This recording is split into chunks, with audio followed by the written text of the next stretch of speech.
नमस्कार सर. नमस्ते. आपलं स्वागत आहे आयकॉन स्टील प्रस्तुत बिल्ड आयकॉन या उपक्रमामध्ये. आज आम्ही आलो धाराशिव मध्ये आणि माझ्या सोबत आहेत इंजिनियर नितीन विधाते सर, जे मागच्या काही वर्षांपासून अतिशय उत्तमरित्या या क्षेत्रात कार्यरत आहेत. ते नुसते इंजिनियर नाही तर त्यांनी मास्टर सुद्धा केले कन्स्ट्रक्शन मॅनेजमेंट मधनं आणि रेसिडेन्शियल प्रोजेक्ट्स असतील, कमर्शियल, इंडस्ट्रियल, गव्हर्नमेंट अशा वेगवेगळ्या प्रकारच्या कामांचा त्यांचा अनुभव आहे.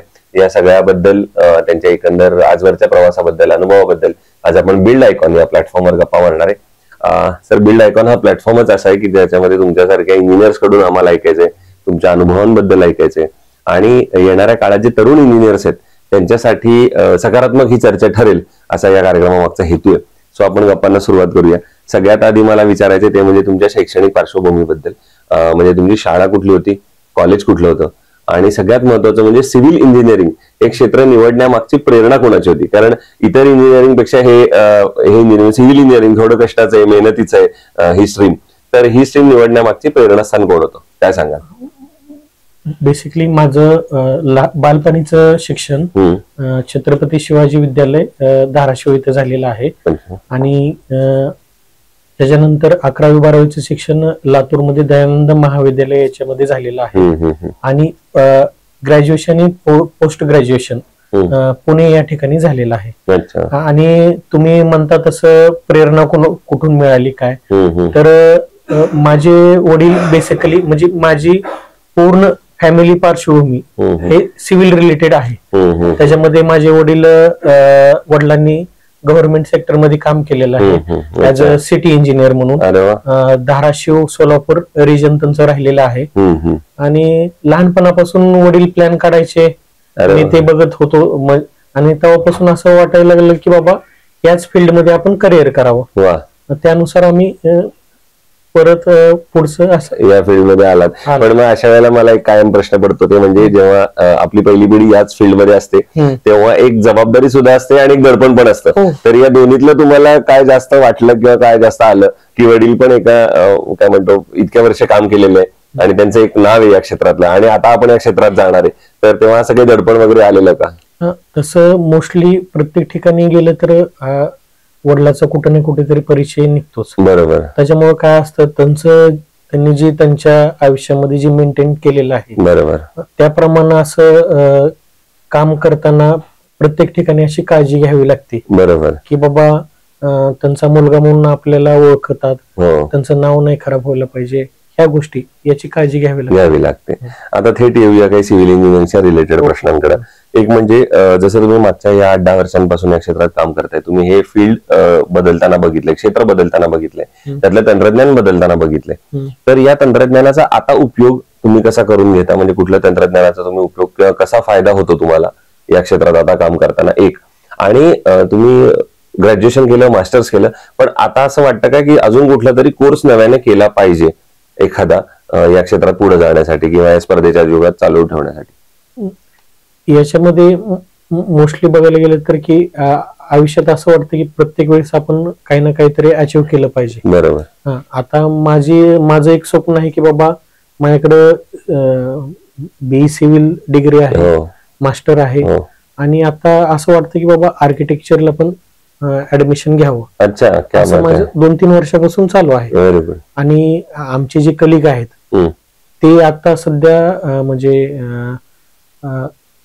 काय म्हणतात त्याला की बाबा त्यांचं डिग्री कम्प्लीट झालेली आहे तरी पण आता आर्किटेक्चरला त्यांनी अप्लाय केलेला आहे, म्हणजे चालू फील्ड मध्ये सुद्धा वेळात वेळ काढून. त्यानंतर मला एक विचारायचं, जरी आपण इकडे तंत्रज्ञानाची एका प्रकारे जोड असली, आता तुम्ही सांगितलं स्वप्न की तुम्हाला तर इतकं शिकल्यानंतर सुद्धा पुन्हा असं वाटतंय की आर्किटेक्ट करावं, पण एकीकडे कामगार हा त्या सगळ्या कन्स्ट्रक्शनचा केंद्रबिंदू आहे आणि बऱ्याचदा अकुशल कामगार जेव्हा आपण वापरतो किंवा साईटवर असतात त्याच्यावरनं एखादा धोका पण मोठा संभवू शकतो. तर अकुशल कामगार वापरणं हे कितपत धोकादायक आहे असं तुम्हाला वाटतं? अकुशल कामगार वापरूनच, पण काय होतं आता ज्या सराउंडिंगला आम्ही काम करता म्हणजे ह्या लोकॅलिटी एरियामध्ये कुशल कामगारांचा जो फ्लो आहे तो अर्बन सिटी मध्ये आहे. बरोबर. आणि हे नॉन अर्बन झोन येतो सध्याचा. त्याच्यामुळं जे काही कामगार मिळतात ते प्रत्येक वेळेस असं कुशल मिळेल असं याची गॅरंटी नाही. बरोबर. कुशल असेल तर त्याला प्रॉपर ट्रेनिंग देणं, त्याच्यानंतर त्याच्याकडूनच काम करून घ्यावं लागतं. बरोबर. दुसरं, आता तुम्ही रेसिडेन्शियल मध्ये काम करता म्हणून प्रामुख्याने तुम्हाला विचारायचंय, बऱ्याचदा बजेटनुसार घर बनवण्याकडे प्राधान्य असतं आजकाल. म्हणजे असं आहे की तो माणूस पहिल्यांदा सांगतो की माझं बजेट 15 लाख आहे, 18 लाख आहे, 20 लाख आहे, आता ह्याच्यात मला घर बसवून द्या. तेव्हा एक इंजिनियर म्हणून तुमची कसरत दोन्ही बाजूनी होते की तुम्हाला बजेटही सांभाळायचंय आणि दर्जाही ढासळू द्यायचा नाही, क्वालिटी चांगली करायची. तर या दोन्हीचा समतोल कसा साधता मग तुम्ही? समतोल तसं आता प्रॅक्टिकली बघायला गेलं तर स्टार्टिंगला ते म्हणतात की बाबा ह्या बजेटमध्ये आपल्याला काम करायचंय, हे करायचंय, पण कालांतरानं काय होतं, त्यांच्या गरजा वाढत जातात. बरोबर. त्याच्यामुळे काय होतं, ऑटोमॅटिकली त्याचं कॉस्टवर इफेक्ट होतो. बरोबर. त्याच्यामुळे ते आता सध्या तरी काय पॉसिबल नाही, म्हणजे प्रॅक्टिकल विचार केला तर. बरोबर आहे. दुसरं, कन्स्ट्रक्शन मध्ये प्लॅन या फेजला अतिशय महत्व आहे, कारण प्लॅन केल्याशिवाय तुम्ही पुढे जाऊ शकणार. तर प्लॅनिंग या स्टेजवर तुम्ही कसं काम करता, आणि शक्यतो रेसिडेन्शियल मध्ये असेल जास्त प्लॅन रिवाइज न होता त्या प्लॅनवर स्ट्रिक्ट राहून तोच प्लॅन फायनल करणे, या गोष्टी तुम्ही कसं मॅनेज करता? पहिल्यांदा त्यांचे म्हणजे जो काही क्लायंट येईल त्याच्या बेसिक नीड काय आहेत, बरोबर, आणि फॅमिलीच्या नीड काय आहेत, त्या पहिल्यांदा सगळं आत्मसात करावं लागतं. आणि त्याच्यानंतर त्यांच्या रिलेटेड म्हणजे त्यांच्या माइंड मध्ये काय चित्र आहे ते इम्प्लिमेंट करतो. बरोबर. दुसरं एक असा प्रश्न विचारायचा की तुम्ही मूळचे धाराशिव मधलेच आहात, लहानाचे मोठे जसं झालाय, तुम्ही 10 वर्षांपासून मागचं हे फील्ड बघताय, तसंच तुम्ही एक बदलतं धाराशिव पण बघितलेलं आहे एवढ्या सगळ्या वर्षांमध्ये. त्यामुळे मला एक इंजिनियर म्हणून आणि विशेषतः कन्स्ट्रक्शन मॅनेजमेंट मधलं तुमचं मास्टर आहे म्हणून या दोन्ही अँगलना एक प्रश्न विचारायचा, ते म्हणजे धाराशिवचं विकासाचं व्हिजन असं ऍज अन इंजिनियर तुम्हाला विचारलं तर तुमच्या डोळ्यासमोर कुठले मुद्दे येतात की ज्या मुद्द्यांवर पुढच्या 10-15 वर्षात धाराशिवच्या सर्वांगीण विकासासाठी काम केलं गेलं पाहिजे? आता हा क्वेश्चन चांगला विचारला तुम्ही. बेसिकली आमचा शेजारचा जिल्हा सोलापूर जिल्हा हा स्मार्ट सिटी अंतर्गत येतो. बरोबर. आणि तसंच आम्ही रिफ्लेक्शन इकडे बघतो. बरोबर. मग स्मार्ट सिटी अंतर्गत जे काय मूलभूत गरजा आहेत, म्हणजे पब्लिक युटिलिटीच्या बेसिक गरजा, अन्न, वस्त्र, निवारा, यासाठी लागणारे जे काय गोष्टी असतील, उदाहरणार्थ म्हणजे सगळ्याच गोष्टी, ते इथे इम्प्लिमेंट करावं असं वाटतं मला.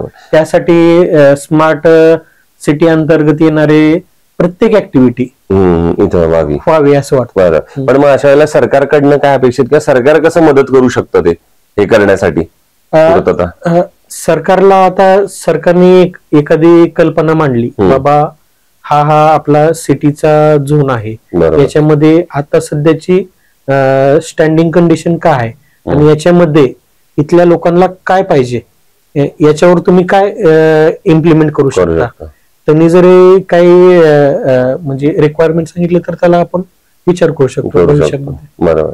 दुसरं, आता इतके प्रोजेक्ट केल्यानंतर, कारण तुम्ही वेगवेगळ्या फील्डवर काम केलेले म्हणून, एखादा आयकॉनिक प्रोजेक्ट आठवतोय का की जो करताना एक वेगळा आनंद मिळाला किंवा समाधान वाटलं किंवा बऱ्याच अभिमान वाटला की बरं झालं हे काम माझ्या हातून झालं, असा एखादा प्रोजेक्टची आठवण काही सांगता येईल का?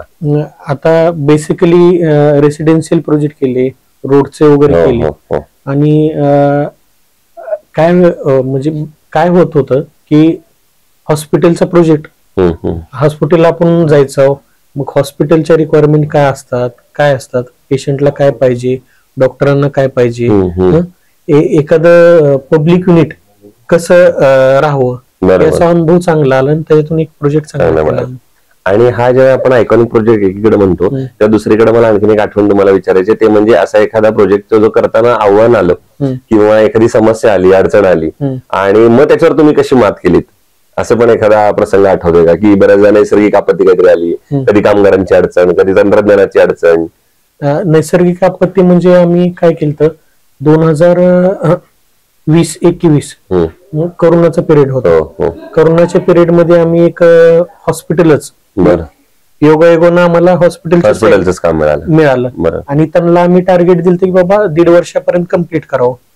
पण करोनामध्ये जसं पेशंट सापडायचा त्या ठिकाणी ते साईट बंद पडायची, आणि त्याच्यानंतर जे म्हणजे टाइम मॅनेजमेंट जे चुकलं, मग त्याच्यावर मात करत कधी लेबरचा प्रॉब्लेम असू द्या, कधी फंडिंगचा प्रॉब्लेम असू द्या, असं करत करत साईट पूर्ण केली. बरोबर. दुसरं, या क्षेत्रात आता जे नव्यानं तरुण इंजिनियर्स येत आहेत, तुमचे मित्र येत असतील, ज्युनियर्स येत असतील, तर त्यांना एक सिनियर म्हणून काय सल्ला द्याल आणि काय यशाचं सिक्रेट सांगाल तुमचं? आता आमची फील्ड जर बघायची झाली तर प्रॅक्टिकल नॉलेज मस्ट आहे. थेरॉटिकल इन प्रॅक्टिकल मध्ये खूप जमीन आसमानचा फरक आहे. बरोबर. माझं एक तरुण, बेसिकली मी पण तरुणच आहे. मी म्हणणार होतो असं की तुम्ही स्वतः अजून शिकायचं म्हणता. तर माझं एकच आहे की बाबा 2-3 वर्ष एका चांगल्या फर्म मध्ये काम करावं आणि त्याच्यानंतर मग तुम्हाला स्वतःची कन्स्ट्रक्शन कंपनी काढायची असेल, रिअल इस्टेट मध्ये काम करायचं असेल तर करू शकता. पण पहिल्यांदा प्रॉपर एखाद्या फर्म मध्ये काम केलेलं चांगलं, बेटर राहील.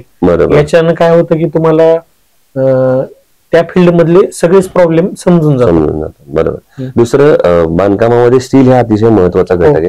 तर मग स्टील निवडताना आणि ज्या एरियात आपण आहे, जो भूकंप प्रवण क्षेत्र आहे, तर अशा वेळेला स्टील निवडताना तुम्ही काय काळजी घेता किंवा काय पॅरामीटर्स बघता त्याचे आणि मग स्टील निवडता? आता हा क्वेश्चन चांगला विचारला तुम्ही. हा आमचा धाराशिव जिल्हा बेसिकली अर्थक्वेक झोन आहे तो 2 आणि 3च्या बाउंड्रीवर आहे. बरोबर.